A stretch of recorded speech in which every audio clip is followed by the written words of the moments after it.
Saudi আরবের সুপারমার্কেটগুলোতে outdoor এবং কি ইনডোরের কাজ যেগুলো আছে, তো এইগুলো সম্পর্কে অনেকেই জানতে চাইছিলেন।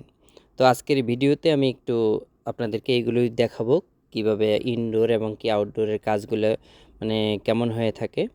তো যে যেখান থেকে আমার ভিডিওটা দেখতেছেন একটু পেজটা ফলো করে যাবেন, এটা আমার নতুন পেজ। তো প্রথমেই ইনডোরের বিষয়গুলো আপনাদেরকে একটু বলি। তো এখন আমি ইনডোরের ভিতরে আছি, যে মানে মার্কেটের ভিতরে আছি। তো এই মার্কেটের ভিতরে কিন্তু বিভিন্ন ধরনের কাজ আছে। মার্কেটের ভিতরেও হইতে পারে আপনাকে লোড আনলোডের কাজ দিতে পারে, ক্লিনারের কাজ দিতে পারে।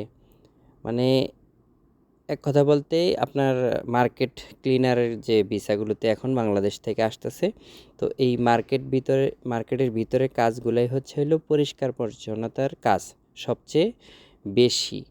তো এইগুলোর ভিসাই কিন্তু এখন সবচেয়ে বেশি মানুষ আসতেছে বাংলাদেশ থেকে। তো অনেকে আবার জানতে চায় যে কোম্পানিগুলো কেমন। দেখেন, সৌদি আরবে এখন 90%-এর উপরে হলো সাপ্লাই কোম্পানি। তো আপনি ধরে নেন আপনার ভিসা সাপ্লাই হবে ইনশাআল্লাহ।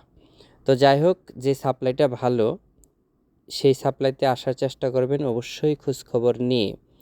কোনো প্রতারণার শিকার হয়ে সৌদি আরবে আসবেন না, তাহলে কিন্তু আপনার যান শেষ হয়ে যাবে। তো এখন বলি আউটডোরের কথা।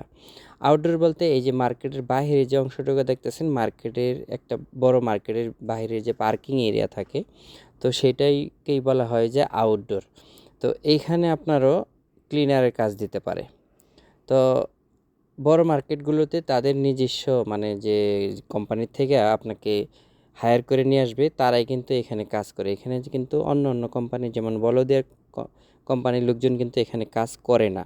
তো সুতরাং যারা আপনারা আসতেছেন, গরমের দিন হয়তো আউটডোরের কাজটা একটু কষ্ট হইতে পারে, তবে কষ্ট হলেও ইনডোরের চেয়ে আউটডোরে একটু ইনকাম আছে ভালো, মোটামুটি একটু টিপস পাওয়া যায় মার্কেটের বাইরে যেগুলো আছে। তো এই টিপসের আশা করে যদি আপনি বাংলাদেশ থেকে কম বেতনে চলে আসেন, এই 600 রিয়াল 700 রিয়াল, তো আপনি কিন্তু এখানে আসার পরে একটু আপনার কষ্ট হয়ে যাবে চলতে। কারণ হইল অনেক সময় দেখা যাচ্ছে এমন এমন প্লেসে আপনাকে ফালাবে, তো সেখান থেকে আপনি তো বাড়তি 2 টাকা ইনকাম তো দূরের কথা, আপনি নিজের ওই টাকাতে থাকা খাওয়ার মানে খাওয়াটাই কষ্ট হয়ে যাবে। তো সুতরাং যারা আসতেছেন একটু চিন্তা ভাবনা করে আসবেন। আল্লাহ হাফেজ।